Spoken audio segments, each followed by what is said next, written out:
mean? This wordplay. This ain't to make friends. Look with you. You good, my nigga? I'm ready for another close-up, Mr. DeVille. Welcome to Wordplay Podcast, episode 36. I am your host, Dre Parker, and as always, by my side, Big J. What up? So now, this is Wordplay the Podcast, and if you are just tuning in, please like, subscribe, and share, and we are on episode 36, so you got 35 of the motherfuckers to catch up with us. Now, I don't want to get to the shit just yet. We're going to small talk a little bit. Yep. It is Friday, and some people call this Freaky Friday. So I want to talk about some freaky shit before we get into it. What you mean, nigga? That sound... butt play. Pause. Butt play. Pause. Butt play. Pause. Butt play. Pause. Is that completely off limits? What you mean? In your bedroom. Would you let your woman fuck with your ass? No. Oh, that's okay. That's what I was trying to get to. What you mean? Like who? Like is she playing with your butt or are you playing with her butt? Either or. I mean, if she want me to play with her butt, that's her butt. My butt off limits, nigga. All the way around. All the way around. All the way around, nigga. Like, don't even smack my ass cheeks up. Yeah, I don't like that shit. It don't make me feel like less of a man. I just don't like the shit. That shit's retarded to me, bro. I don't even see what the infatuation is with butt play. Bro, I tense up, bro. Ain't nothing sexy about that shit. Butt like, bitch, you want your ass whooped tonight, huh? I almost hit you at a reflex. You want an ass whooping. You gonna touch my ass and fuck around and get an ass whooping. You trying to get punched in the eye. Alright, so we are creeping up on episode 40, and we will be shooting our 40th episode in Miami. Yes, sir. Miami, nice episode. We're trying to get Ricky Ross to come through. Yeah. Gunplay. Somebody. Khaled or somebody. No, Khaled fine. I don't know. He gonna take over the show. He could take over the show. No, I just want to ask him, like, nigga, how you finesse niggas like that? Like, nigga, how you promote diet shit and you still fat? Like, you be on the treadmill every day on the snap and you still fat. Yep. Ain't lost a pound. Not a one. Now, small talking. Let's get to it. Daz Dillinger of the infamous Dog Pound and one of the producers of a lot of the West Coast records that you love. Yeah, most of the hits that came out of Death Row. This nigga got arrested with 13 felonies. Yeah, all drug. So this nigga done took his record money and became a kingpin. Nah, but you know, him and Corrupt got like weed strands and shit. Mm-hmm. So they out there fucking with the legalized weed. Like Corrupt, you ever heard of what's that shit called? I'm blanking on it right now. I don't know. I'm already smoked, so I'm high. Baby shit. Nah, it's Moon Rock. Okay. You ever heard of Moon Rock? Yeah. Like the whole concept of Moon Rock is like he got that trademark. Oh, okay. Like that's Corrupt shit. You know what I'm saying? So they got the first like prototype of what a Moon Rock is. Everybody else replicate off they shit. So, you know what I'm saying? They in the weed game. You know, Snoop, I'm pretty sure got his shit too. So he probably just got caught up on some shit where he wasn't 100% in the right as far as having everything like with the ordinance. Because you know, it's certain like you only can have a certain amount on your persons, or you can have like a certain amount in your house per patient that you got. Yeah, but if you a grower, ain't that shit different though? That's what I'm saying. You have to have like 4 plants per strand. No, I think it's like 2 or 3. No, it's like 4. No, it's 4 or 5 plants per person. So per patient, because as a grower, you have to have people that's. Well, what about the motherfuckers with them big ass warehouses and shit that grow strictly to supply? Those are the people that's like they not 100% legal. You know what I'm saying? Those like operations like that, they don't supposed to be doing that. So they're not supposed to have a whole goddamn farm unless you like one of those big companies like cookies and shit like that. Yeah. You know what I'm saying? So those companies is out of LA where they got it legal. Other places they do it. It's like it's under the table right now just because the laws. But as soon as the laws go, they're not gonna be behind basically. So they take the risk and do it. And if they go down, shut down, because shit, they can just go back and do it, you know, somewhere else because they made the money off. But damn, wouldn't that shit be like some tickets though? Why the fuck it got to be a felony? I don't know, bro. That shit iffy, especially with drugs. Period. But they in Cali though, like. Yeah, I think it should move to Colorado. You know what? No, matter of fact, I think Dad stay in Atlanta. I don't think he's staying in Cali no more. Oh shit. Yeah, I think he's staying in Atlanta. Yeah, yikes. So, you know what I'm saying? It could be because it's down south like that. That nigga got caught. Damn, free dads though. Like, damn, that shit fucked up. Yeah, it is. And it's just fucked up. Like, in a couple years, the law's about to change, and all these niggas still did the time and locked up for some shit that they legalized. I don't think he's gonna get locked up though. Like, no, I'm not talking about him. I'm just talking about like people in general that get locked up for like weed and shit. Do you think if you get locked up for some shit that's illegal and then they like make it legal, you should get out of jail? Yeah, most definitely. I don't know about that. I think so. Just you got to do the time. You did the crime when it was a crime. Now you got to do the time. But was it really a crime if it's outlawed now? Then it was something obviously wrong with it. That it ain't no crime. And no I think that's one of the holdups with that legalizing shit because they don't want to let all those people out of jail. Facts. Because the whole fucking prison industry will be going down in the tubes. It's always about big money. Yeah, that's fucked up. Ain't no heart and wealth. I tell you that all the time. Yeah. So, but it is such thing as karma, my nigga. So shit, you reap what you sow. Yeah. You fuck people but over. But there be a lot of niggas though that done did some foul shit but be living their best life. But we don't know what happened at home, and like they bitch right. might not be faithful, and all type of shit might be happening. You right, I'm wrong. Niggas skimming off the top, all type of shit. I think anytime you getting a lot of money, nigga, it's gonna be some skimming going on. I think that does happen for the most part, but the only time it really don't happen if you feeding your people right. No, if you put them in position where they making more money than they would ever make, and then but niggas always want more. I understand that, but that's it. Why steal from a nigga you know you can go get anything from? Shit, ask Boosie, brother that. Exactly. Ask Boosie, brother that. But you feel me? It is what it is. Niggas always want more. Niggas always want to be better than they was yesterday. I think if you feed people right, bro, certain people, it depends on the character. Because if you got 100 million and you got niggas you on your payroll, you know what I'm saying, and you giving them niggas 150, 200,000 a year, that's a lot of money. You know what I'm saying? Especially if it's some niggas from the hood. They ain't never went to college. They ain't got no for real debt. So they up. But you got 100 million, and that's what they see. So they only can do partial of the shit that you can do. You know what I'm saying? You got a $50 million house.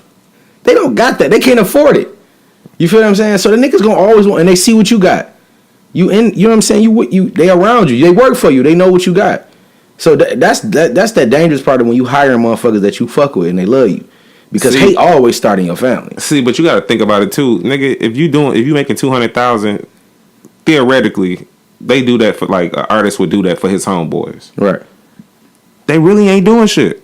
So you getting paid. So you getting paid 200,000 to do nothing. Versus going home and working for 75,000 and doing hard labor, nigga. Right. You know what I'm saying? So I think niggas would be like, shit, I can deal with that until I can flip this and maneuver this into something else. Because most of the time, nigga, you probably staying with me or staying somewhere close to me in a nice ass spot. You think that, but realistically, you gotta like, motherfuckers always want more, bro. Yeah. Period. Even if like you give a nigga 200,000, he like, yeah, bro, I'm about to take this too. I'm about to take 150 and flip that, and you looking like, damn, nigga, I'm giving you 200,000. You ain't gotta do all that. But they want more. They want to be where you at or better. But there ain't nothing wrong with that, though. No, ain't nothing wrong with it. But if you got access to my money, there's something wrong with that. But nah, I don't think it has to be like that. I feel like that's kind of be like a motivational tactic, not like a I'm going to skim to get it. Everybody don't view like that though. Yeah, that's what I'm saying. Some niggas take it like, man, this nigga get like, especially like a nigga like a Boosie or, you know, any artist that generates, you know, $30,000 to $40,000 in a week. You know what I'm saying? Because you doing shows. So you looking at, you know what I'm saying? You looking at $500,000 to $1 million a month. Yeah. Because you doing shows. That's a lot of money. Yeah, and a lot of times that shit be cash. Yeah. So you got a lot of money that you're dealing with. Yeah. So that's like, I don't give a fuck how much drugs you sold or how much money you think, nigga. If you get $1 million a month, my nigga, that shit is gonna be difficult to oversee. That's a lot of money. Yeah. You feel me? So, I mean, it's like I said, that's why niggas get scammed all the time. So, you got to account for them losses in the beginning. Like, we lost $3 million last year. All right. But, you know. I don't think it's a. I think it's more people that's not as close to you that skim versus the people that's really, really close to you. I think that happens maybe 30% of the time. Right. But for the most part, it's always like the lawyers, the motherfucking accountants and shit like that. Because they know how to do it. Yeah, because they know how to do it without raising your eyebrows. Because it's like you, if you get $1 million a month, I'm only gonna take $500. You know what I'm saying, a week, and that's end up $2,000 a month. Yeah, you feel what I'm saying? $24,000 a year on top of you already paying me. So, and if you look at it, most of the time it'd be 3 or 4 years, like after they find out like this nigga been taking money from me for the last 6-7 years. He done pulled up $1 million off your dumb ass. You know what I'm saying? Yeah. Because he taking small increments, and you ain't looking at it because it's only $500. You wipe your ass with that when you doing $1 million a month. Or they can just wait and camp out to get a motherfucking artist where, okay, this nigga ain't on this shit. He don't pay attention to the statements. He ain't watching his spending. He don't know what the fuck coming in and out. Yeah. So I'm gonna take this right now. I'm gonna take this in a couple months, and you know what I'm saying. Next thing you know, this nigga dry. And this nigga account bigger than the motherfucking artist. Right. I got a question too. You ever notice how like Master P be like doing his little videos and telling artists about certain shit like that? About them niggas. Yeah. Watch those people you have representing you. Right. Do you think Master P is the nigga to listen to? Like, I mean, realistically, because I feel like it's a lot of niggas in the game that's doing better than he is financially. Okay. Now I'm not saying he not doing great, because I'm pretty sure he's doing great, because But I mean, he ain't sell like what the fuck is this nigga doing? Is he living off old shit and royalties? Because I don't see no new shit coming out. I mean, I think as far as with him, I think he do like the tech shit too and all of that shit. So he probably got his money in a whole lot of different businesses that we don't really know about. Right. But as far as like with the music game and shit, he probably do get a lot on royalties. And I think that's how I think niggas look at him like that. Like when it come to, like, I'm not gonna listen to this nigga. Like I'm killing him right now, nigga. You ain't fucking with me. Yeah. So that's why I think people be kind of like, But then you got to look at it too. Them niggas made a lot of money as far as like overall to be independent. Mm-hmm. Like they one of the most successful labels, top 5 probably. As far as artist labels, because artist labels. As far as like making like having not just like the biggest artists, but making the most money. They did movies and merch and you know what I'm saying. Their visuals and shit was big, like $1 million budgets and shit. Right. And they was doing all that shit themselves. They was doing the same shit that Cash Money was doing, Murder Inc. was doing, and you know what I'm saying, all of these companies that had real big backing before they had backing. Yeah, facts. Oh, yeah, I got you. So, shit. But, free Daz. Hopefully that nigga out. Yeah. And what else we got in the small talk? I ain't really had shit else in the small talk.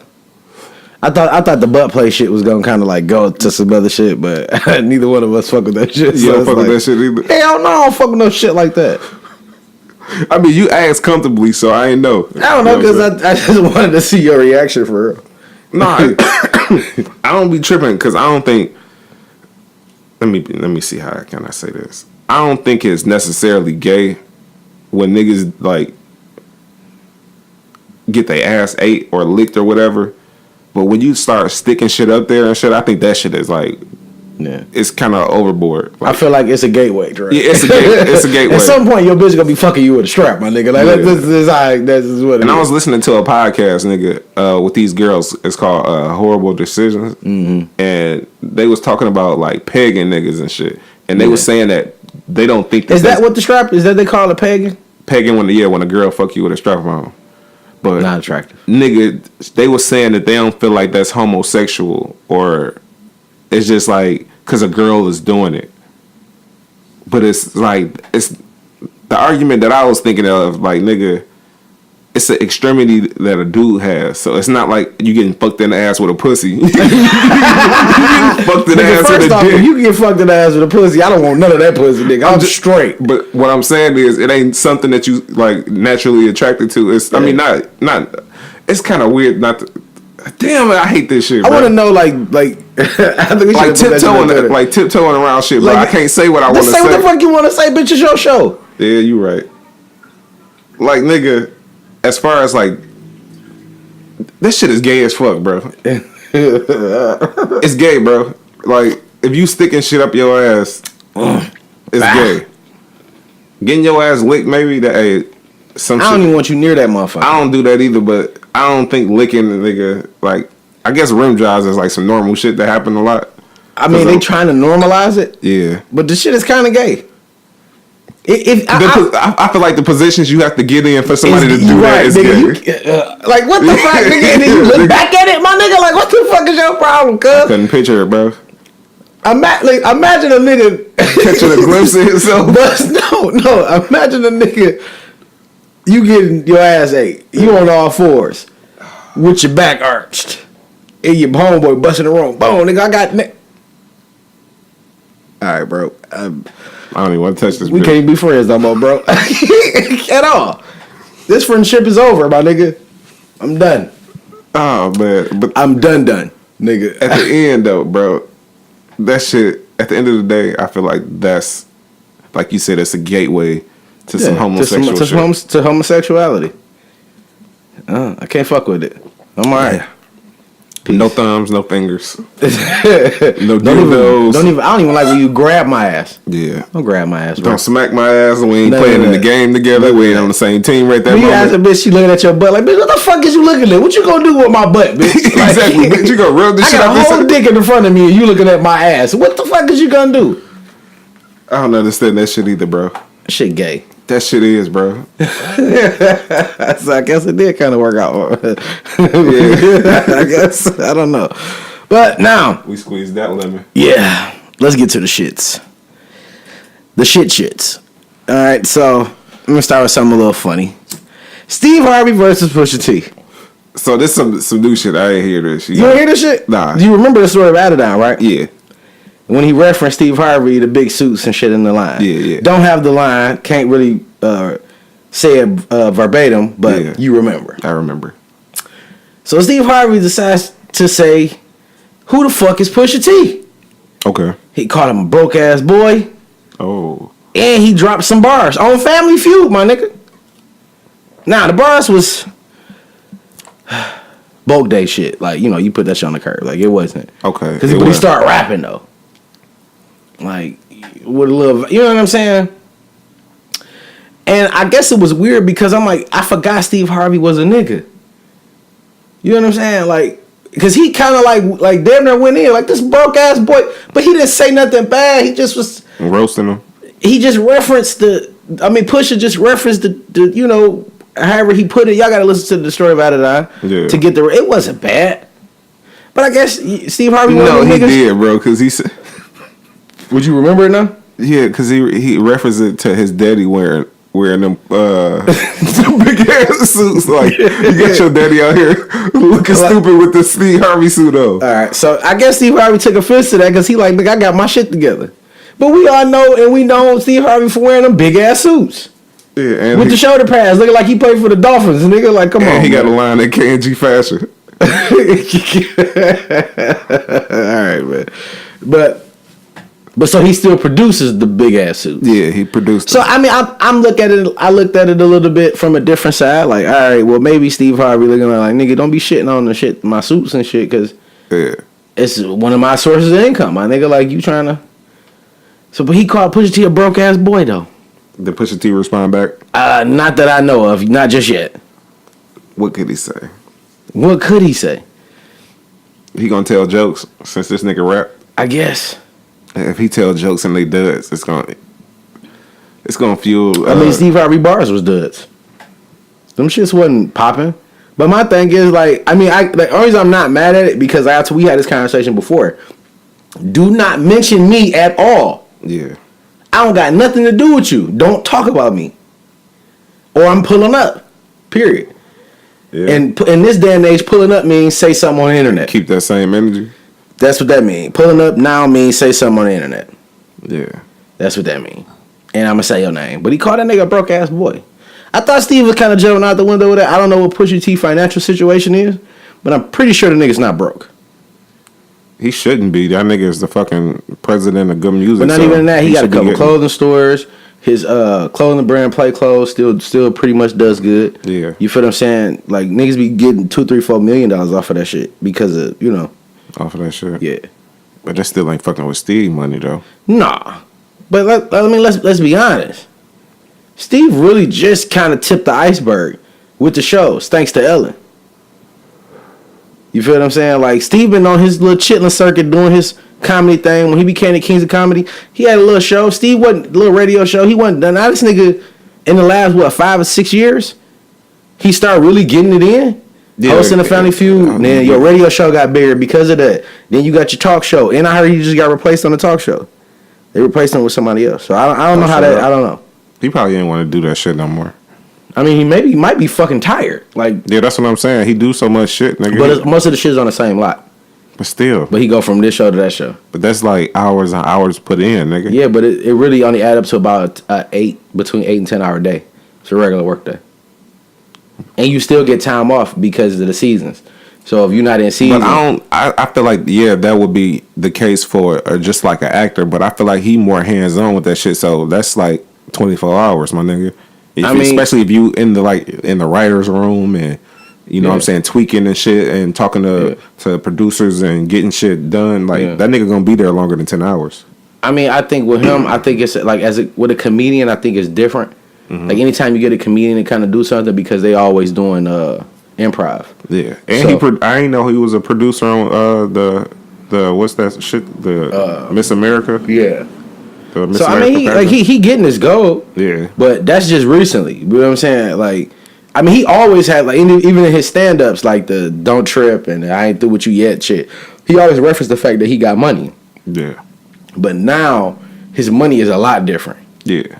Just because of like everything that he got going on. But to say Pusha T broke, like that's some sucker shit. Like your suits is big as hell. Like nigga, that wasn't a lie. Like to throw this nigga under the bus like he a broke ass nigga. And you a comedian, like nigga, like what the fuck is he gonna say to you? Was he doing it in a comedic way, or he was real like he was? I mean, he gonna. Shit. It's comedic way, but I don't even know this broke ass boy. He probably that's just probably like how DC Young Fly say with your ugly ass and shit like that. No, because I ain't never heard Steve Harvey call nobody broke ass boy, ever. But at the same time, I never heard nobody beefing with Steve Harvey either. Like, you gotta be like a real nigga to beef with Steve Harvey. Yeah, for real. Cause he an older nigga, so he ain't even catching half the shit you talking about. That shit have to be like... Yeah, I think he said somebody told him, like, yeah, Pusha T dissed you on this song. So that likely was another old nigga who didn't really get it. Yeah. But, like, to even say anything about Pusha, like, that's just some sucker shit. Like, nigga, let the shit go. That story of Adidon was, like, a month and a half ago. Yeah. If it was like, if he would have said this as soon as that shit came out, it probably would have gave it more weight. But like you said, it's too late after the fact. Ain't nobody even thinking about that shit no more. But I'm just still tripping because he did the shit on the fucking Family Feud. Show. Yeah. Like, nigga, this is a family show. And shouts out to Family Feud, nigga. I be on that shit answering questions to my damn self. Me too, bro. I be mad at a bitch when they say the wrong shit. And you ever notice this is normally like a black family versus a white family? Mm-hmm. There's some racist shit going on. The only time you see is like two black families and shit for the most part is when they do the celebrities. Mm-hmm. I want to go on Family Feud. Me too, bro. I'm on there. I think if they did the Wordplay family, nigga, we did our wives and us, bro. We'd kill that shit. You know what, though? We gonna talk after this. Yeah, I already see where your wheels are. I got you. You know what I'm saying? So, Steve Harvey, I'm gonna put you in this week famous for dumb shit, bro. Yeah, we'll give it to him. I'm gonna give you famous for dumb shit just because of the fact, like, why the fuck is you responding to Pusha T a month and a half after the fact? Nigga, I know you old as fuck, but you gotta know a little bit about beef. You gotta respond immediately, right away, within 24 hours, 48 hours, maybe even a week. Nigga, you wait a month and a half to say some shit about this man, and then you speak on his pockets when you know nothing about him. You famous for dumb shit.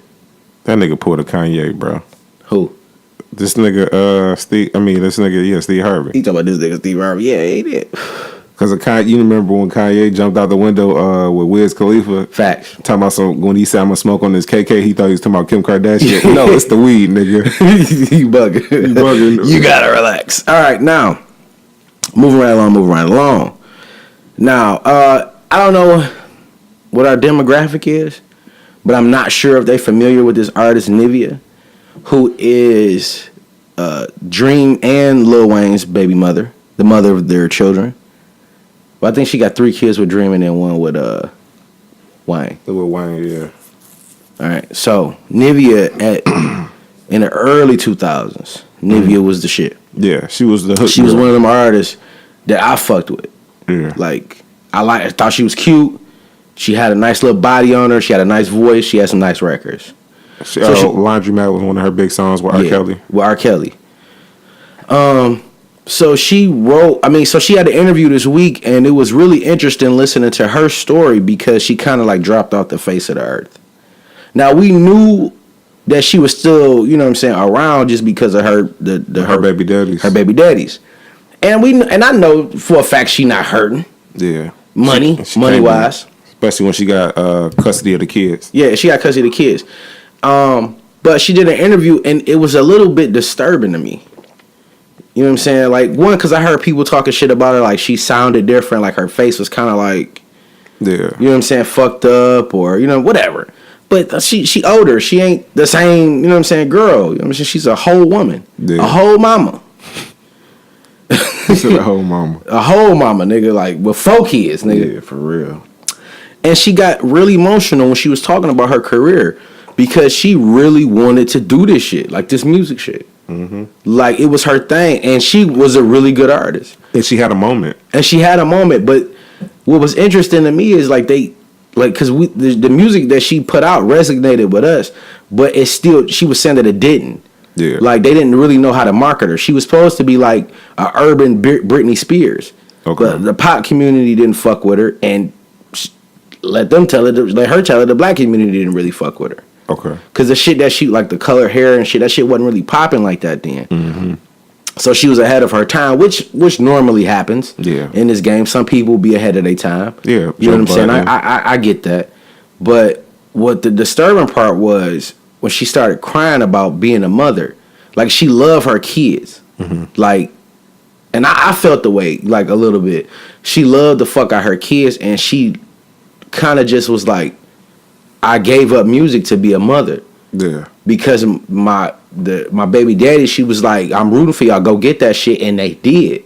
But at the same time, this is what she wanted. Mm-hmm. She wanted the fame. Like, she was basically watching them live her dream. Exactly. Yeah. You feel what I'm saying? Mm-hmm. And maybe more so, really the dream, because he started off as a producer and writer and became an artist. Yeah. I think that would hit a little harder than anything. But it was bugging me out, and I was like, damn, like, that's sacrifice. And she hurt. Like, she loved her kids, she loved being a mom. Yeah. But she sacrificed one of, like, the thing that made her her. Yeah. That's fucked up. It's a dream deferred, nigga. I'm like, damn. And I was like, I never want to be that. Yeah. Like, I always want to be a great father. I always want to be a stand-up husband. All that shit. But I don't want to be Nivea in the future. Like, oh, I stopped doing this just to, you know what I'm saying? That type of shit. Yeah. I was like, damn, like, that shit kind of, did you watch the interview? Yeah, I've seen it. Like, what did you think about it, though? Like, what was the like, that you got from it? I thought as far as with her drug use and shit like that, I never, because, like, her being not privileged, but, like, being in a good position by having 2 baby daddies who's, like, breadwinners. Yeah. Like, for her to fall into that type of shit and it, like, go on for so long, you would have thought that was would have been nipped in the bud by either side. But she wasn't happy. Yeah, I know. I'm saying. So that's where. So you know where the addiction came from. Yeah.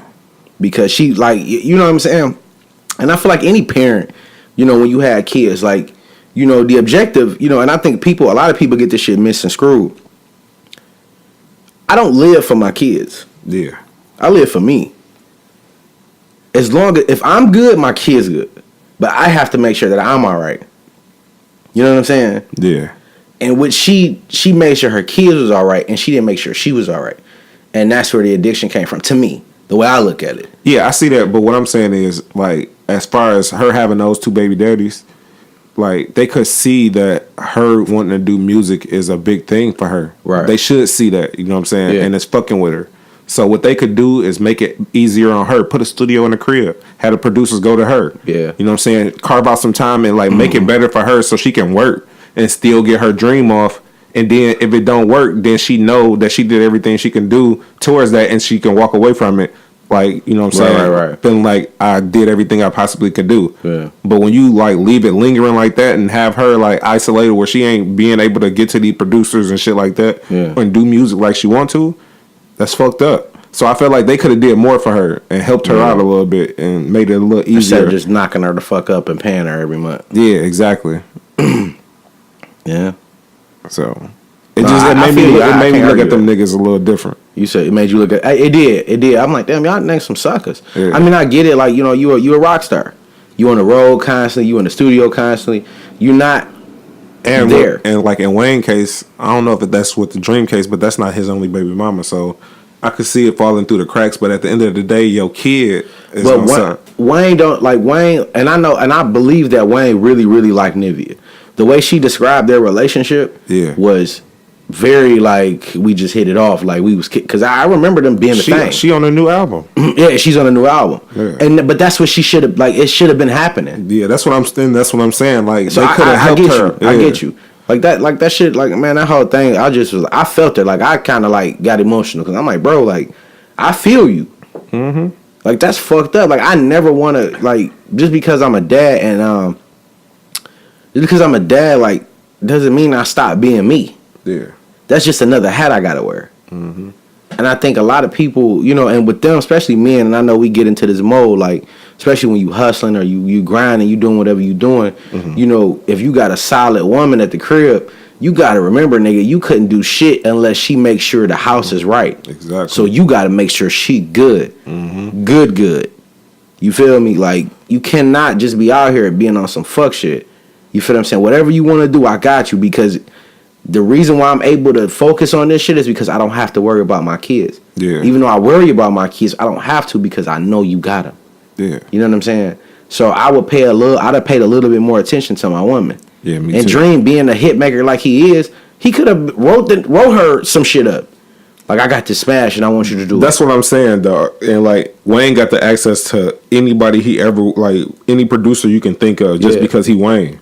But shit, I mean, just because she they baby mama, like, I feel like people would be like, oh, that's nigga, come on in. Like, I fuck with Wayne, I fuck with Dream. Come and here. Then not even like, but nigga, she's a quality artist. Yeah, nigga, she got music to show you. Nigga, that she's like done well. She almost had a moment. I kind of feel like Keisha Cole kind of like took that lane over that she could have like got. You know what I'm saying? She could have been in the same. You talking damn near 10 years. I'm saying, but like she could have had that run, and Keisha Cole could have took the torch from her.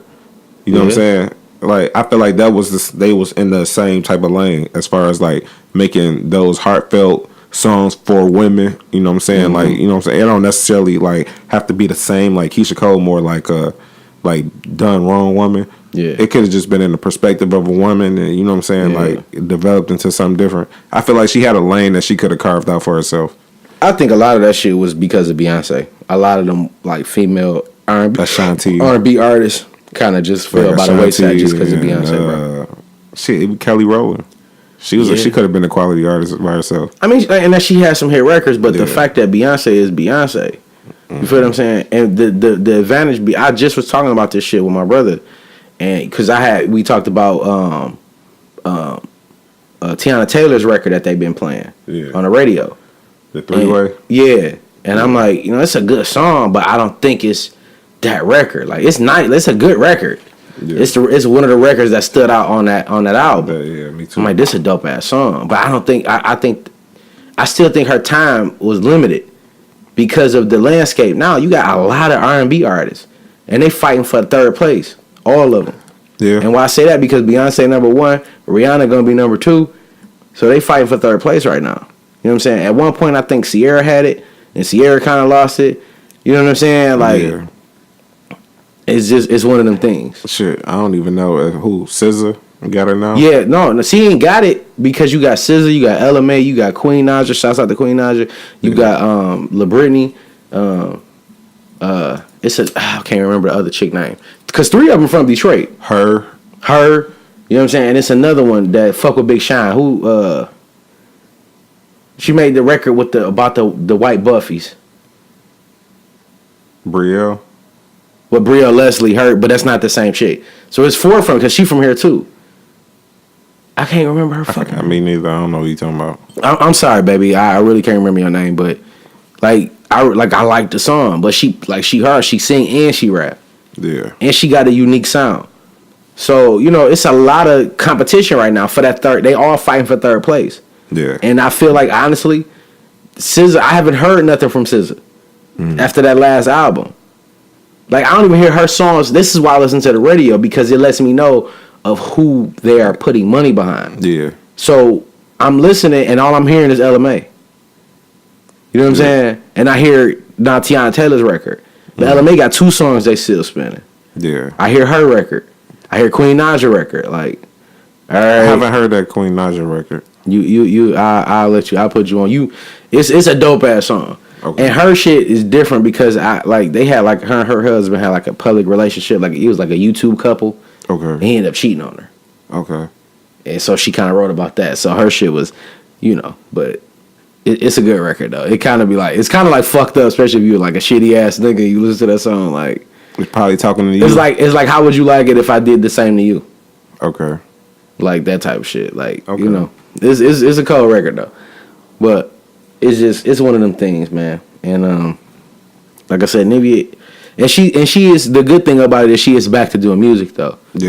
You know what I'm saying? I'm going to give her a listen just because I sympathize with her. And if it's some good records, then shit. It's some good records, You know what I'm saying? But I feel like she has to create, like, she can't go she can't compete with Ella Man though. She can't. Yeah. You know what I mean? Like, I'm just going to be honest, because she's a little older. So it is a lane for her. You know what I'm saying? Especially because I know she can sing.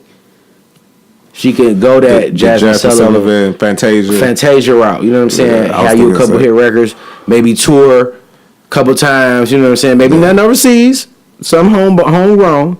Throw some of them old records on. Right. I would think she would still be touring off that shit.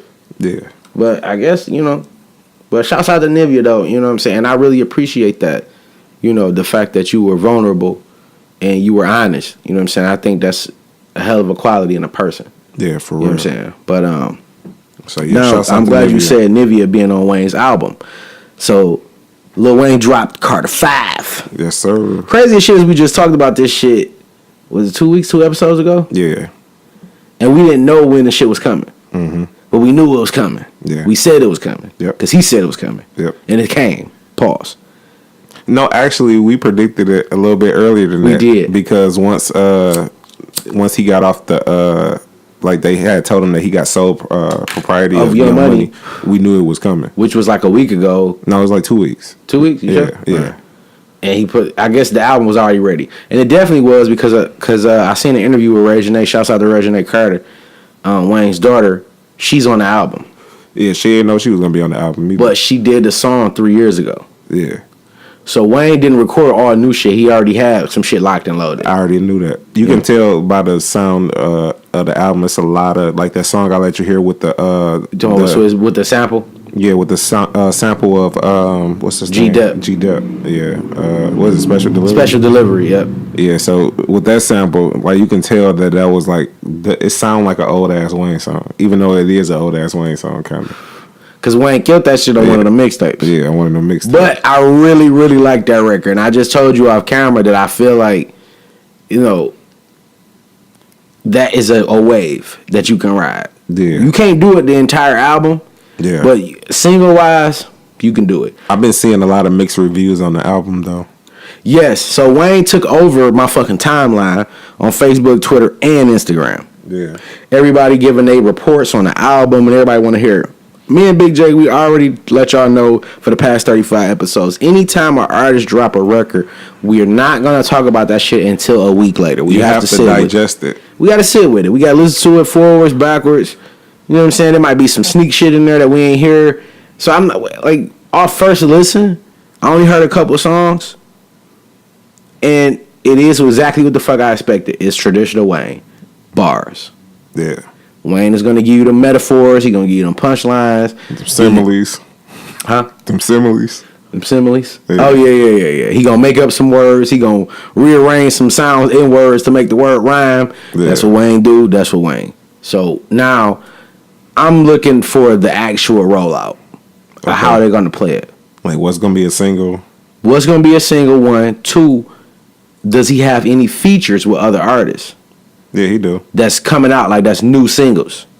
Because I don't know if you ever noticed that shit, like when the artist either before he drops an album or before they drop an album or after they drop an album, they usually have like 3 or 4 singles. I mean, not singles, but 3 or 4 features of other artists, and they put the records out.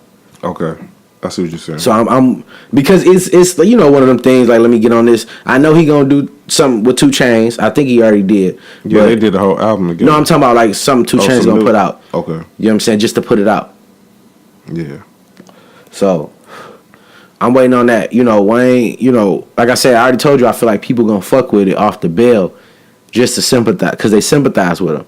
Yeah. Because of all the work that he did. And that's one of the things Reginald Carter said. Like, I'm proud of him because this nigga worked hard to get to this point where he's free and can do the way he do it. So people gonna sympathize with him anyway. Yeah. So first week numbers probably gonna be crazy. Mm-hmm. I said that too. He could probably gonna outsell Logic and Kanye. He does. Kanye ain't even vouching. I mean, Kanye already said publicly that he's fighting for that number 2 spot.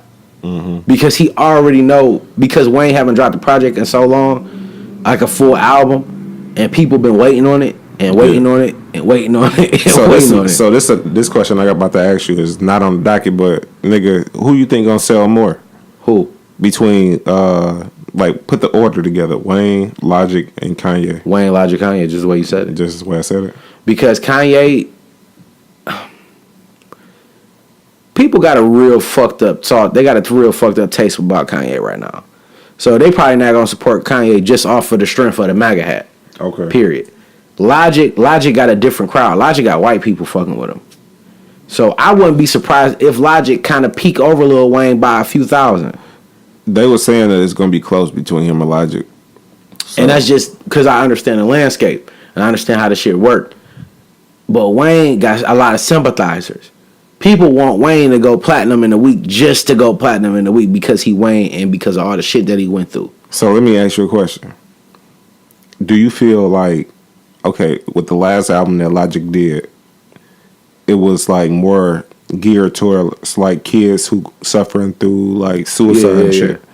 This album, the leading single was kind of talking about the kids who were getting displaced when their families was getting taken when they come over the border from Mexico. Right. Do you feel like he kind of capitalizing off of shit? Facts. He's doing the exact same thing Lil Wayne did. I mean, not Lil Wayne, but Eminem did when he did that freestyle at the BET Awards about Donald Trump. Yeah. Exact same thing. I feel like that too, bro. He kind of catering to a crowd that's bigger. Well, I look at it with Logic, like I said, and he pulling the niggas' heartstrings. I'm not a Logic hater. I believe Logic is very talented. It's actually records that I play from Logic. Like, this shit hard. Yeah. Like, regardless if the shit sound like J. Cole, the shit hard. Yeah. But I still feel like he doesn't have a particular lane. Because black people really fuck with him, but they don't fuck with him. Yeah.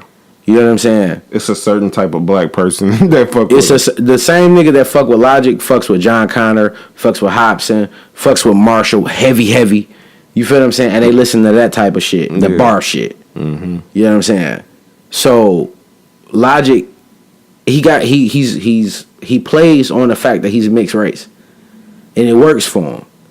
You know what I'm saying? And the fact that he does socially conscious records, it puts his song above because it's socially conscious, not because it's a good record, because it's a message in the record. So it's getting way more exposure. It's all about exposure. So I don't believe that he's cold-hearted and don't believe the shit that he's saying in the song. Yeah. But he knows that it's a business decision. It's a conscious effort to do that shit. To do it. It ain't just like, man, I'm just feeling this shit. You know, nigga, you ain't nobody in your family getting deported, my guy. Yeah. You feel what I'm saying? And that's how I kind of felt about that shit too. Like, you know what I'm saying? Like, it wasn't. I don't know if it was 100% genuine. If a black nigga make a song about like cops getting like that Wale record, shouts out to Wale. It's complicated. Yeah. Like, I understand because I know like this nigga grew up in a place where the White House is not far from him. Yeah. You feel what I'm saying? And y'all niggas is fucked up, but y'all in the nation's capital, but y'all fucked up. Y'all looking at wealth. And then you got the same pigment that these niggas getting shot down for nothing have. So, yes, like I told you, and I feel away. If I was an artist, that's some shit I rap about. I have a son. So I have to, I'm talking like from a father standpoint when it come to that. Yeah. So when a white nigga do it, I have to like you probably sympathize with us, or you probably that's it. You probably sympathize with us and you understand because you hang around niggas and you absorb the conversation when we had these conversations. Mm-hmm. You feel what I'm saying? So you know how niggas feel, but you don't understand how a nigga feel because it ain't you. You know what I'm saying? Or it ain't your people. Yeah. So I don't, like I said, like, so you're gonna make a song, but it's not. You don't feel it. You know what I'm saying? You making it just for the sake of making it. Because there's some shit that's going on in the world. But you're not writing about a personal experience. And I feel like anytime a nigga does that, it's a personal experience. If I make a song about that shit right now, yes, nigga, because I've been a nigga getting thrown on a car in high school. Yeah. Outside of the school. Yeah. I mean, it was some G shit. You know what I'm saying? Niggas like, oh, this nigga, you know what I mean? But it was embarrassing. Like, they throw me on the car like I'm in fucking 11th grade, my nigga. I'm 17, 16. That shit happened to me at the mall, nigga. They throw me on the car like I'm a piece of shit, though. In front of, like, and not even, like, out, away from the school, my nigga. Like, I'm in front of the door of the school, my nigga. You feel what I'm saying? Or niggas hop out. What you got, nigga? Like, you know what I mean? Pat me down. I'm walking with a backpack, my nigga. Like, so it's coming from a different place. You didn't go through that. You feel what I'm saying? My family don't get deported. I probably never make a song about that shit at all. Not a poem, not a nothing. Yeah, because it don't hit you. It doesn't resonate with me. Yeah. It's fucked up, but it doesn't resonate because it didn't happen. So when a nigga like Logic do some shit like that, I gotta believe that it's a conscious effort because if you make a regular song, it's not gonna do anything else. Yeah, it might chart number 48. Or out of top 100, it might number 97. But it ain't cracking that. But it ain't putting you in that category. So you do that type of shit. Like realistically, like what? Like he did that. With the 1-800 call or whatever the fuck that song. Yeah, the Suicide Hotline. The Suicide Hotline record. He performed that shit at the awards. Yeah, with a whole bunch of kids. He never performed a song at the awards. That was his first time. That I seen. Yeah. Correct me if I'm wrong. So like I said, I gotta believe that's. I mean, I get it. It's subconscious effort, like we said. It's business. Fuck it, though. Get your bread, I guess. He talking about get your bread. He think he not gonna perform? Nigga, I need that bag, nigga. I need that bag. And I know he achieving some success because I think he finna get a divorce. That's what niggas go. They go crazy with that shit. They get divorced quick as hell. Oh, bitch, I'm winning now. I'm about to fuck all these hoes. He just signed a deal that was like $200 million or some shit like that. $200 million, a record deal? I don't know if it was a record deal, but it was some type of deal. We gotta Google that. We gotta Google that, nigga. I gotta see. Yeah, and they said that's when he filed for divorce with his wife. Mm-hmm. So shit. Did you ever watch that McDonald's shit? You talking about the Netflix shit? Yeah. Yeah. Did you peep like when he got divorced when he knew he was on? Mm-hmm. But did you understand why he divorced his wife? No. You didn't. You thought that was some sucker shit. A little bit.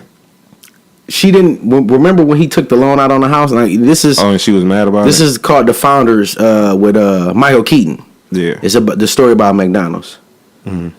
He did that shit behind her back because he knew she wouldn't allow it, or she would bitch at him. Mm-hmm. But he saw something that she didn't, and when she found out, she bitched about it.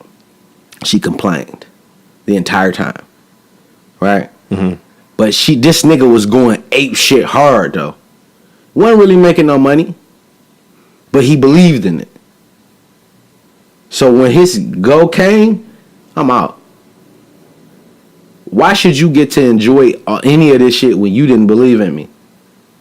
You feel what I'm saying? I had to sneak around and go behind your back to do the shit that I needed to do to make this shit happen. Yeah. So I look at that shit, bro. A lot of niggas, a lot of millionaires and billionaires, they never really be with the woman that they started with. It never really happens like that. Because they go against the grain? I believe it's because that women, they're emotional. They're not logical.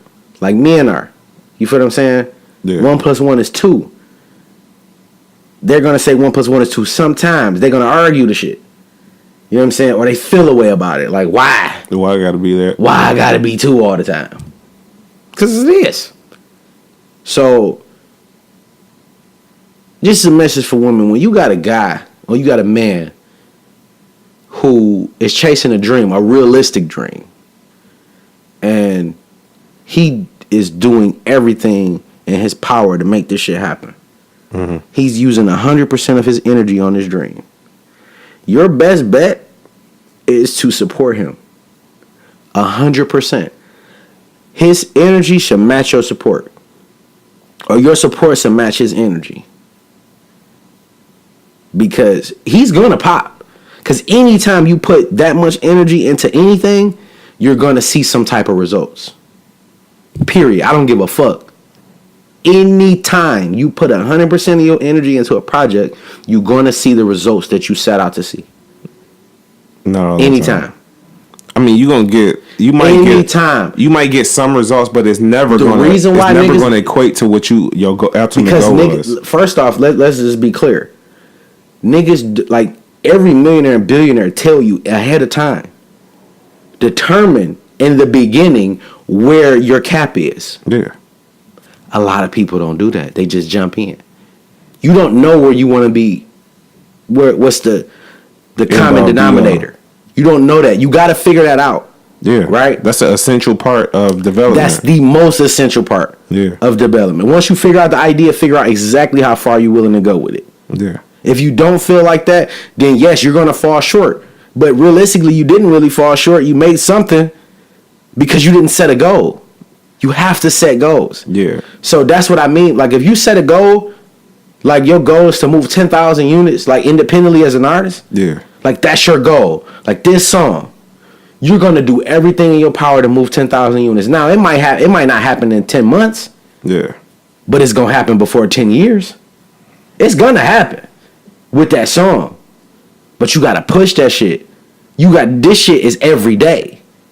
You feel what I'm saying? That's what I was telling you the other day. Like, nigga, I ain't been getting no sleep because I've been up thinking, boom, boom, boom, trying to get to the, figuring out how this, and this. I'm always thinking about what the fuck we got going on because I already know where we going. So I understand that, but the only thing that I would say against that is the landscape. You have to really sit back and look at the landscape. Oh yeah, you can't have those type of expectations doing music. No, exactly. That's what I'm about to say. Because a song turnover rate is maybe 2 weeks. They gonna listen to this Wayne album for about a week and a half, maybe 2 weeks, and then they never gonna listen to it again. You know what the best thing about that is? Yeah.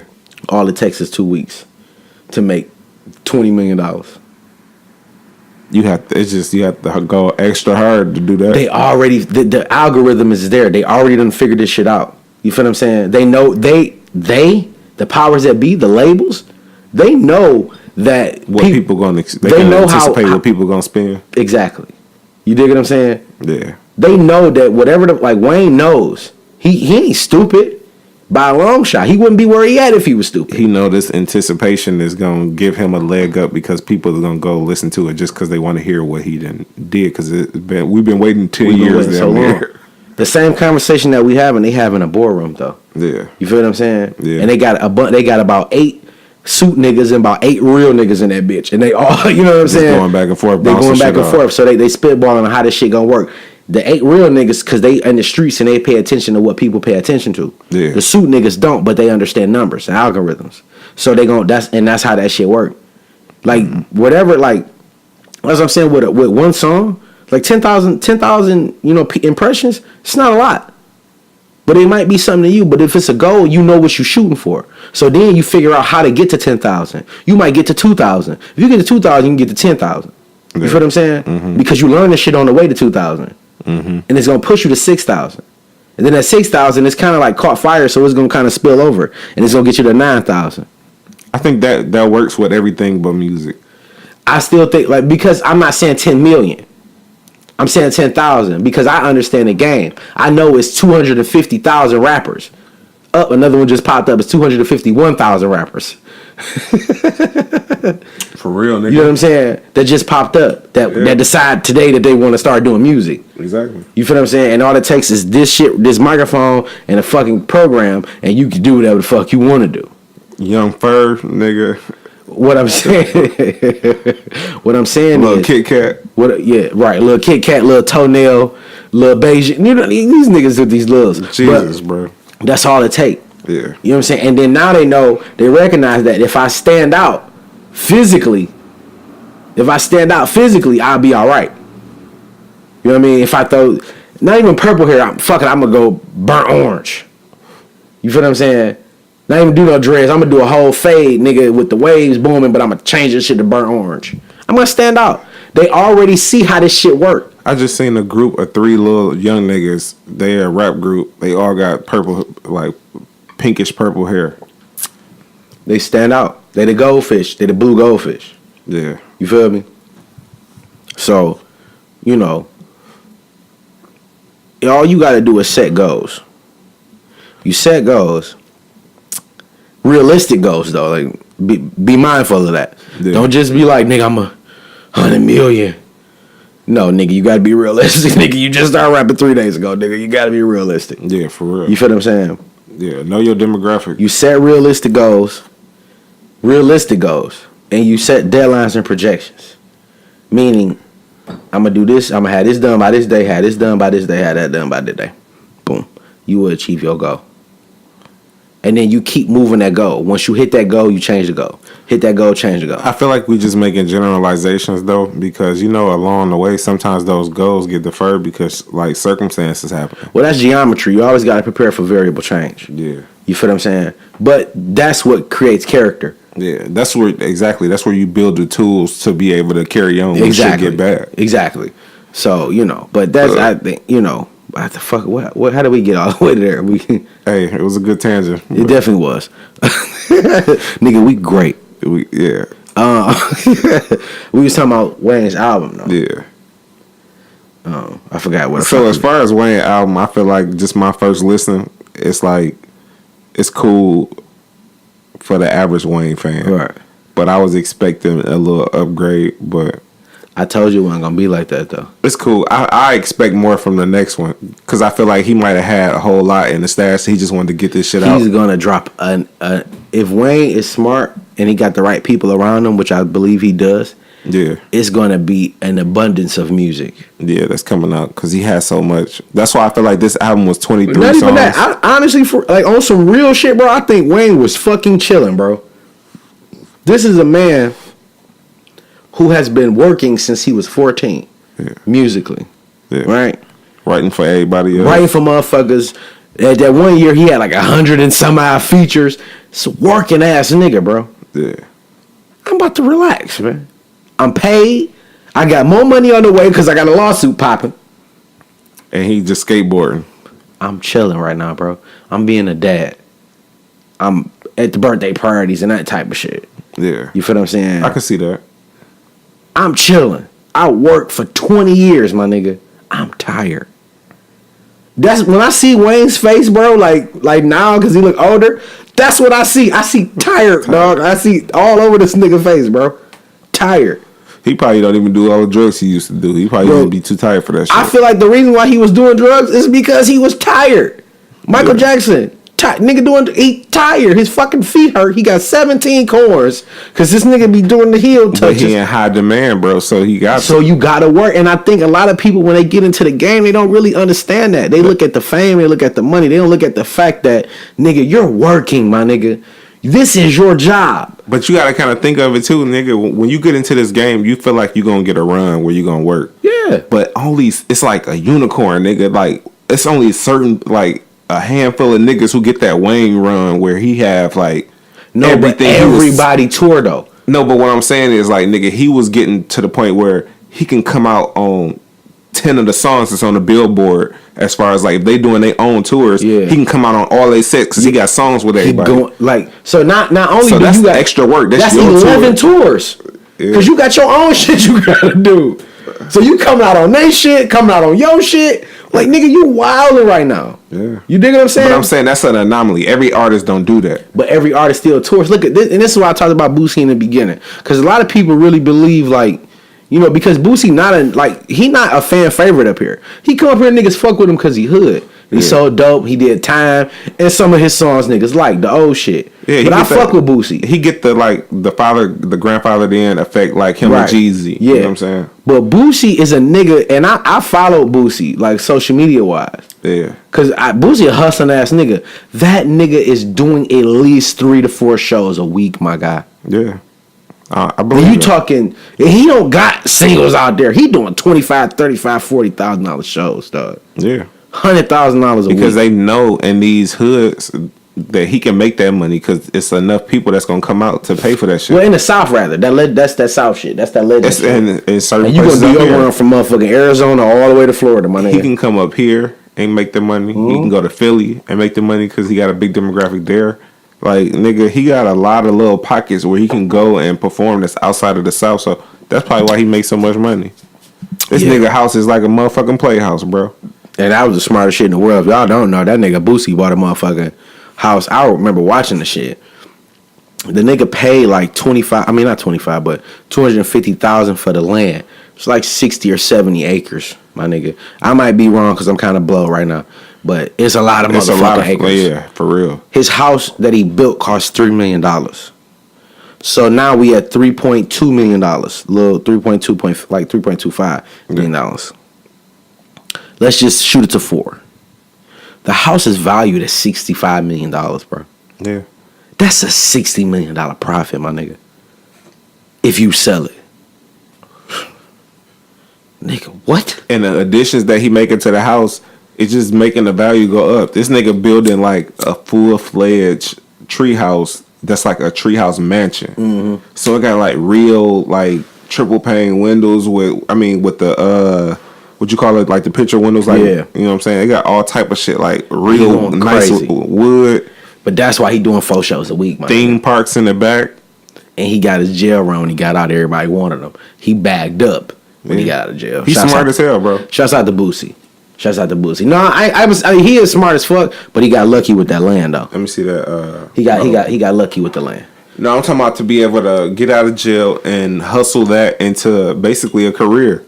What, because real estate, because that's what. No, not with the real estate. I'm talking about as far as like into shows like that. Because I feel like if Boosie wouldn't have went to jail, I don't think his buzz would have been as big as it is. No, you know what I'm saying. So I feel like he capitalized on that shit good, like a real nigga supposed to. Facts.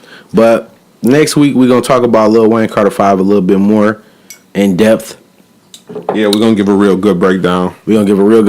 So be in tune for that next week on episode number 37. Now, I want to talk about Yo Boo LMA. I think it's this 37. Are you fucking serious, bro? Yeah. No. Because we got 3 more episodes. Yeah, you're right. Before we do the Miami. Okay, cool. All right. So we're gonna talk about Yo Boo LMA. Okay. Why I gotta be my boo, nigga? Because you really like her. You put me on, nigga. But you like her though. Nah, nigga, don't say I like her like her. You like her like her. I mean, she cute. I still ain't seen them toes though. You put me on. Nigga. I gotta see her feet first, man. I ain't about to make no assumptions. My wife got some cute ass feet. I just like her singing. Yeah, nigga. I just like her singing. Nigga, you don't know her, nigga. Don't do that. I'm saying she not the sexiest bitch I ever seen. I ain't gonna. But I don't know if she's sexy or not. She don't really play that role. I just think she cute because she sing, nigga. I'm waiting on her rock the boat because remember Leah, she playing the same role. Leah, she ain't in my top 10, nigga. As far as cute, yeah, like even cute bitches now. You bugging? She probably like number 8. Nigga, toes and teeth, nigga. That's what I care about. Toes and teeth. That's all she got. Like her mouth big, so she got a lot of teeth. And she saying they white and they all the same. That's nigga, what I said. It's wonderful. Cool. Yeah, it's cool. See, you the one, nigga. I mean, she nice. You crushing, nigga. Don't put it on me like that, nigga. I ain't crushing her, but I think she's attractive though. Okay, I see. I don't mind looking at her. I don't mind looking at her either, but her voice is what do it for me. It's a good look. There you go. That's a good look. All right. So LMA got this record out called Trippin', right? Yeah. It's a good record. Yeah. Ain't the best record. You know what I'm saying? I actually like the record a lot. It ain't better than. You want to sing it a little bit? Nah. I'm good. Just do it a little better. To be honest with you, I can't remember the words, but I remember the melody. I don't know either. I'm blown right now, so I don't care. Bro. But so and good music. I like when a nigga do remixes and put their verse on, especially T-Pain. Yeah. And Jacquees is becoming a favorite. Now, Jacquees did his own version to the Trippin' record. Mm-hmm. And they pulled the bitch down. Yeah. I guess they say he was starting to make money from it, or he was trying to make money. He was making money from it. But he. All right, before we get into that. No, I didn't say he was. But why the fuck did LMA get the backlash, though? They was on her ass. Because they feel like she was the reason, like, it got pulled down. But then Mustard came out and tweeted, like, it's me. She ain't got nothing to do with that shit. She didn't even know what was going on. I'm not letting nobody profit off of her shit. That's a 10 Summer song. He should have said my shit because I made the beat. She wrote the record. Yeah. I made the beat. But he was basically said, nigga, she ain't nobody else profiting off of a 10 Summer song, nigga. So he's basically said, nigga, that's our song. That my label made that song, nigga. Ain't nobody profiting off of it. Shouts out to Mustard. So he said, I pulled it down. That nigga's the new Suge Knight. I mean, but real talk, I feel him though. But yeah, I feel him too. Because Jacquees, he killed it. He killed songs, and not only that, he put the video out before she even got a chance to put her video out. Yeah. So it kind of like, you know what I'm saying? He did kind of rush the ball. And then he was like, people was like thanking him for it, and then he doing videos. That's the melody. That's the melody. There you go. Yeah, I got it. Yeah. But it's like he was like commenting, doing videos and shit, like people thanking him, and he like, yeah, that's like, nigga, that's not your single, bro. Don't do her like that. She's still like on a run trying to get this shit out. She still knew. Yeah. She still can fuck up. She got room. Yeah. Because niggas is booed out now. So Tripper was a good follow-up because niggas is booed out. But no, don't even skip, nigga. She had another single that didn't do good. I think it's called Naked. Oh no, I like that record. I mean, it I know, but I'm saying it didn't even chart like that. It didn't do as good. Yeah, as but I think that was before Booed Up though. Nah. Yeah, I thought that was before Booed Up, bro. Was it? Yeah, if you go to her YouTube, LMA, shouts out to LMA. If you go to her YouTube, she got a lot of records on there that was before Booed Up. Yeah, I know. That's a couple years old. Okay, I know. I got a couple albums on my shit. And I ain't gonna lie, the only reason I clicked naked because I thought she was gonna be kind of naked in the video. I think it's a video for it. I think she was in the tub. I think that's the one. Okay. Might not be the one. I don't know.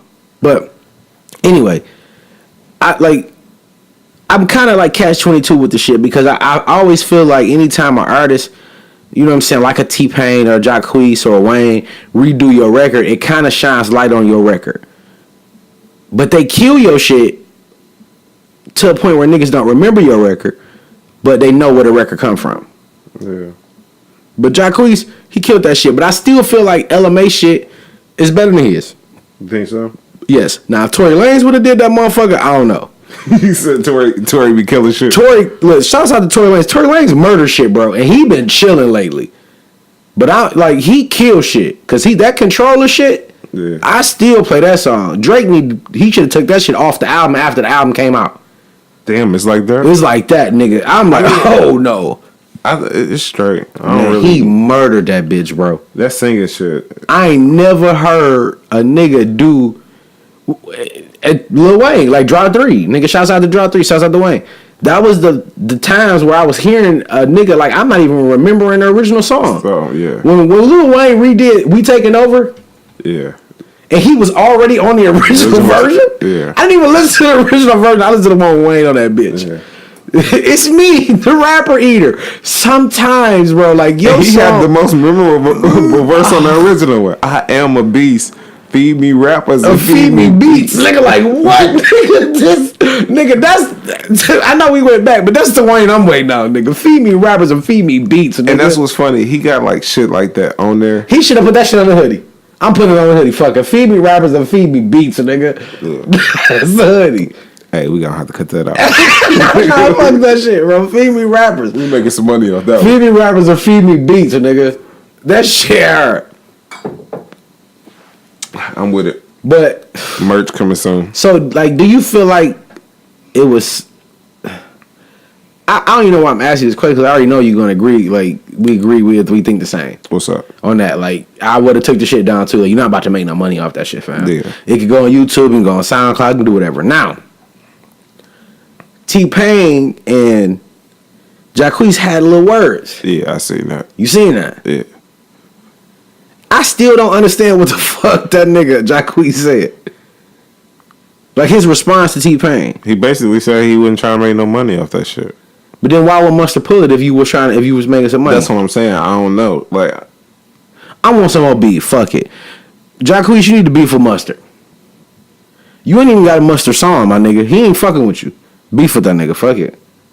no, I don't need them to beef because I think they'd make a dope ass record together. I think they would too. I take that back, man. Don't beef with that nigga, man. Yeah. And I he just said want he some more fucked shit with though. Ella May and he wasn't trying to like step on her shit, so he ain't tripping over it. He said he hoped they can work together soon, like do an original record. See, and that's what I'm waiting on. I'm waiting on the Ella May and Drake record. I'm waiting on the Ella May and Jacquees record, and I'm waiting on the Ella May and Tory Lanez record. No, that last one I don't know about. I'm gonna tell you why. If they do an island type of record, because I think she'd do good on that, like that island type sound. That I think she. I know you think it's probably an old sound, but It's not that because like I got a kind of a sample size of what Tory Lanez do with another style with somebody else. Like because you think of him and Meek. No, him and Jacquees redid "Grind on Me" by Pretty Ricky. I didn't hear that. They did it, and Tory Lanez he's like did his thing on it, but Jacquees. Like he sounded better than Pleasure P on that shit. I gotta hear. And my girl, nigga, she was listening. She was like, nigga, she was just chilling, like cleaning, doing some shit, and I'm playing the shit. And nigga, she looked like that shit sound better than the original song. I need parts. I need that. I got you, bro. We'll get off. But nigga, like, it's like Tory Lanez. I can see sometimes he implement his style instead of like molding around the song. Yeah, he kind of force his style on the song. So you have to put him in a certain pocket or he ain't gonna sound right. Okay. So with Ella May, I don't know. Like she got that '90s like nostalgic kind of feel to her music. With him, I can see him fucking it up or going good. So it's a hit or miss for me. I at least need to see. I need to try. I mean, I listen to the attempt. If it's good, But Tory Lanez not like a fucking like a Ruben Studdard singing ass nigga. But he cold. But what I'm saying is the type of sound that he does.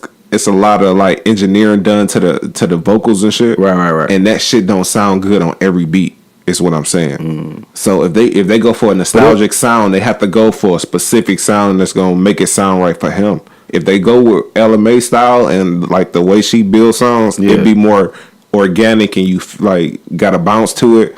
His have to be like it's technical, bro. Okay. Just because his vocals are so stacked and echoed and you know what I'm saying. It's like all this. He should do me stacked though. That nigga probably got like 17 tracks on one verse. For real, bro. And it have to be on the right beat. Just like Travis Scott shit. Yeah. Travis Scott don't sound right on every beat. Nah.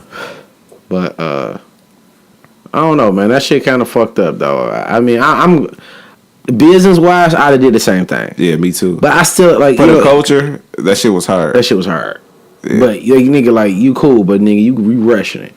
But see that now, cause I see the money. Because it's a conversation, I would have already had a Ella May and Jacquees record together, and I'd have threw that bitch out there right now.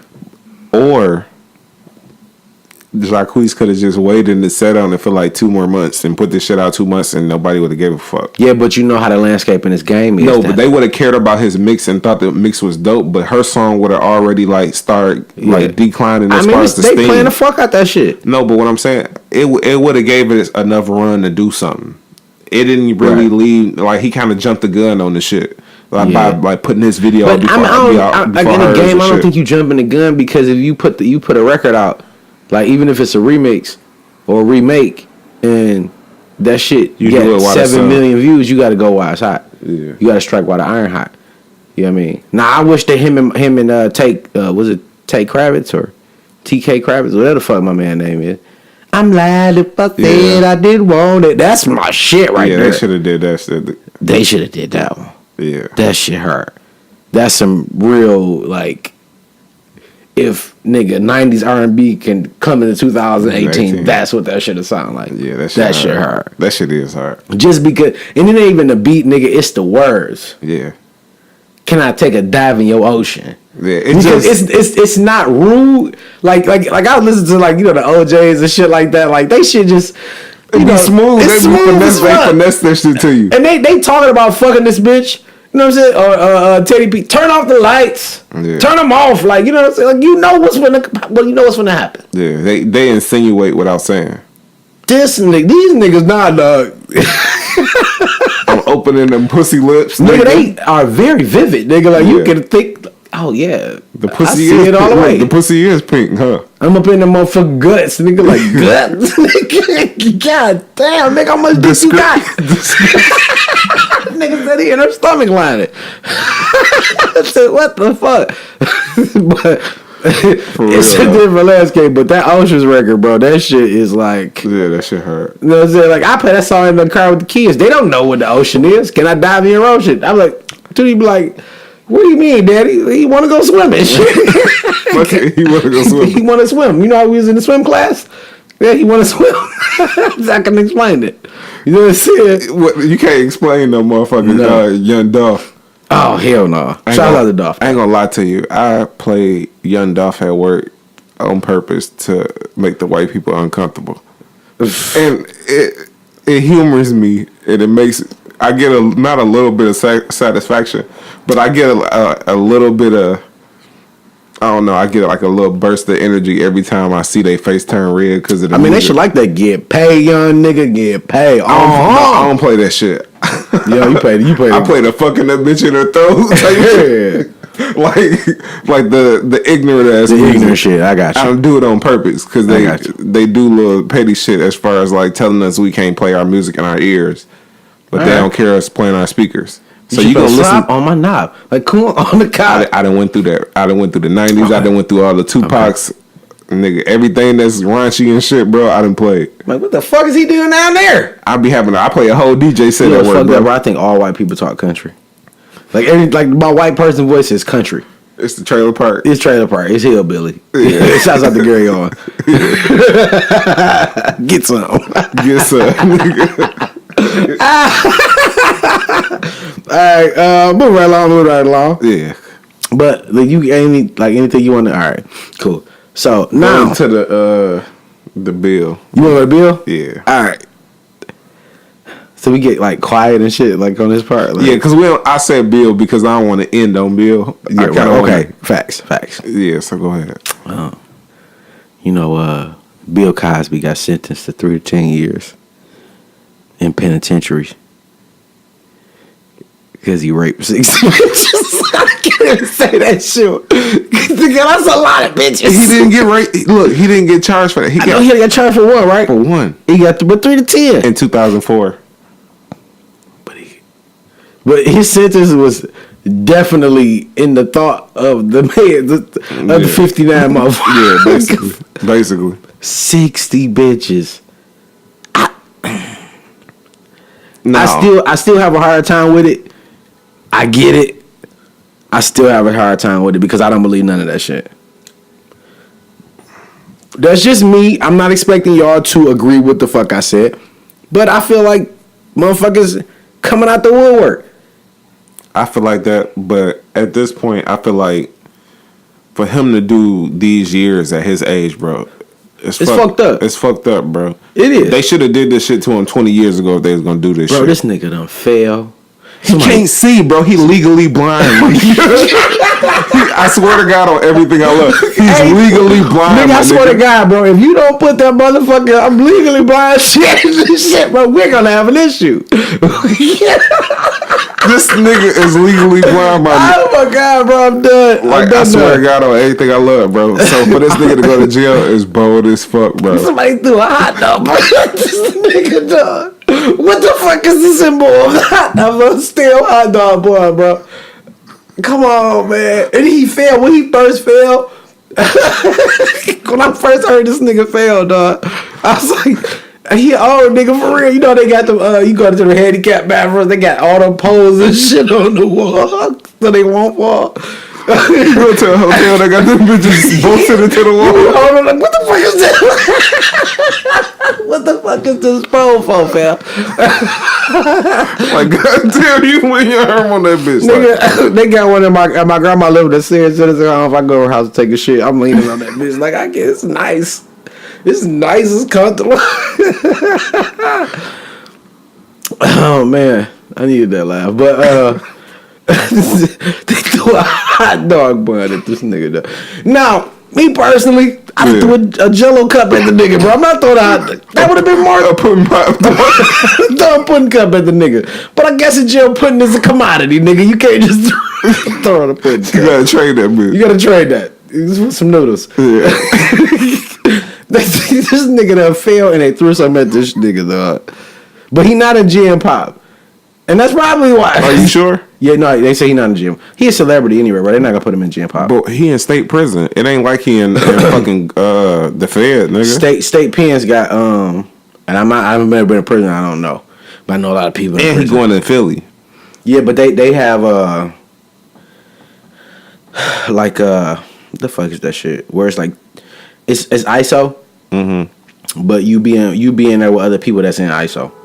Well, yeah. You know what I'm saying? It's not like just you know, ISO, you know what I mean, by yourself crazy as hell, like it's other people there. Okay. You know what I mean? But he's one of those a high profile prisoner. So it's different shit for them. Plus he got paper. We hope. I mean, they didn't got this nigga. You wouldn't think I don't think he's gonna do. time. I don't think he's gonna do 3 years though. Yeah, he only gonna do one. He gonna do a year, and they gonna bitch about that like motherfuckers do. They already trying to appeal it right now. Yeah, he trying to get the fuck out of there. He said he called his lawyer like, nigga, do something, nigga. I gotta get the fuck out of there. They threw a hot dog bun at me, nigga. I don't know what's coming next. Yeah. Maybe the hot dog. I don't know. You should be happy with the bun. But it was a stale bun though. That's like a rock, nigga, almost. You know what I mean? Fuck the nigga. You want a bun? You will never want the hot dog. That's prison talk. You don't want that. I don't know. That shit. It's funny as hell to me. It's not funny, but they about to fuck with this nigga. But that ain't not because he not in Gen Pop no more. I know. Even though I feel like he gonna get fucked with regardless. I think somebody gonna extort this nigga. They gonna have this nigga call it home like Bill. Put $20 on the commissary. No, it's Bill Cosby. He don't $20. I need 20,000 on commissary. You can't do that shit. You only can do like $100 at a time. Bro. I need $100 on cue, nigga, every week, nigga.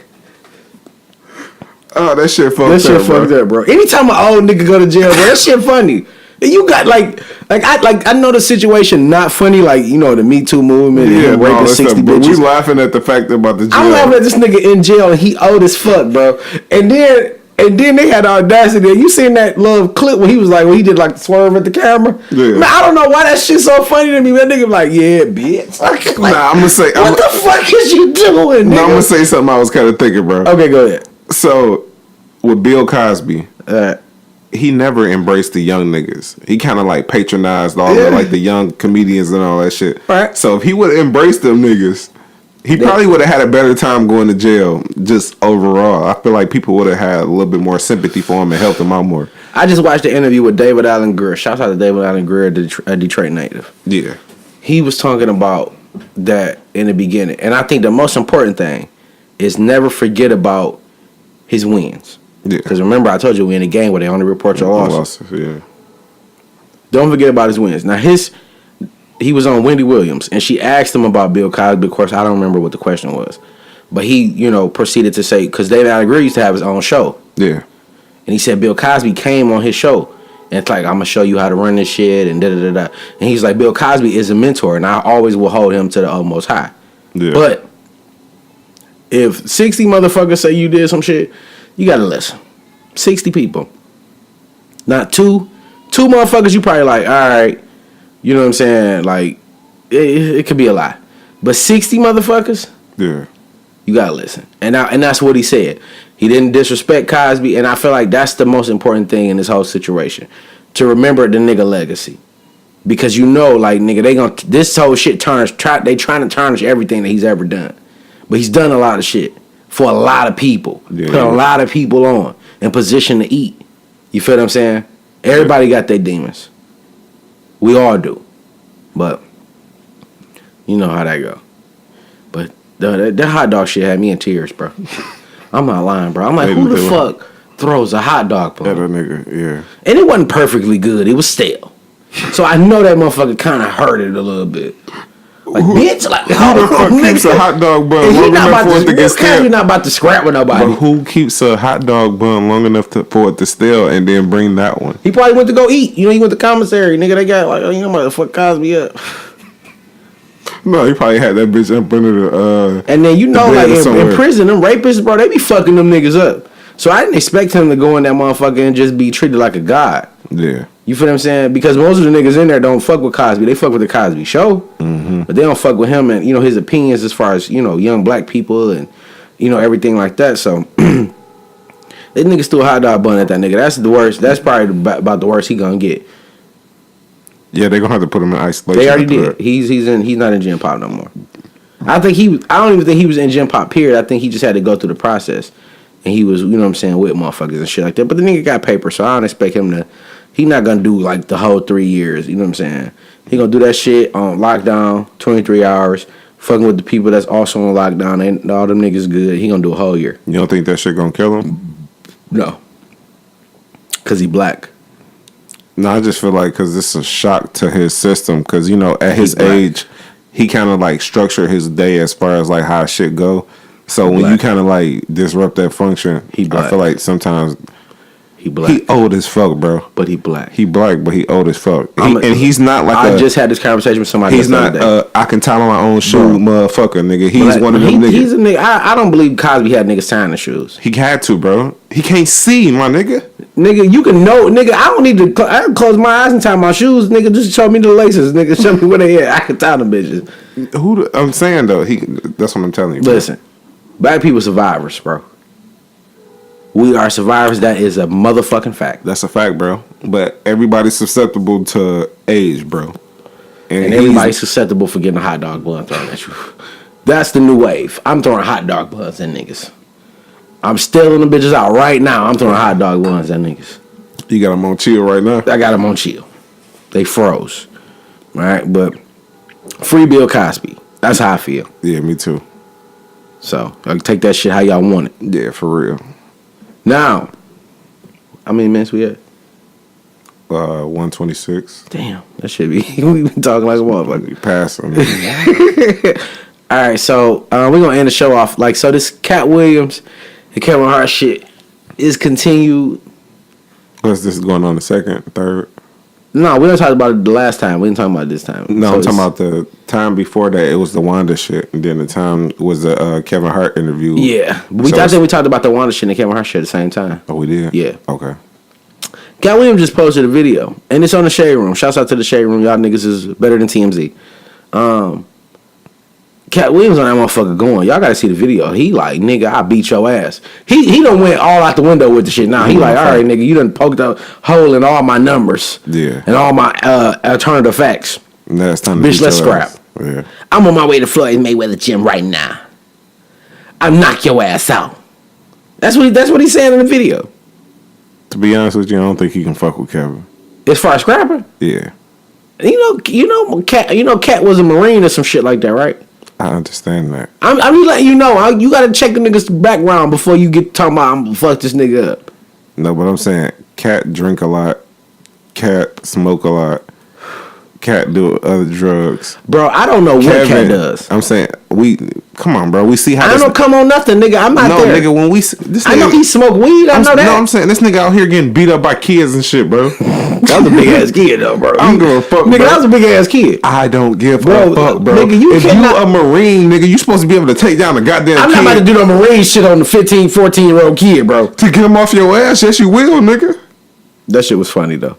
That nigga was running from this nigga, bro. Cat Williams is one of the niggas that will fight, bro. Like I give him his. He gonna fight. I mean, he don't.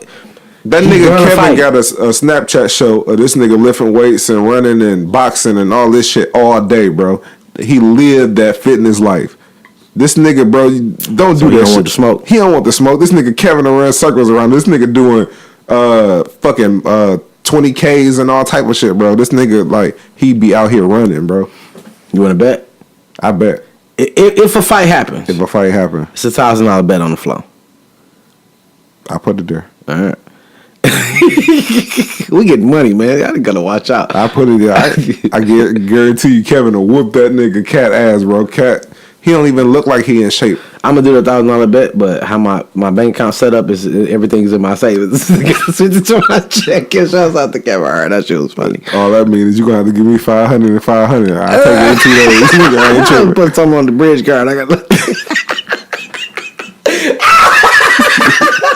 I don't have a bridge card, but shouts out to that. I need one. If y'all got the plug, I was about man. to say, nigga, Yeah, nigga, what is that? 300 for 150? You better run that. Nigga, I'm taking it every time. So if you got them, let us know.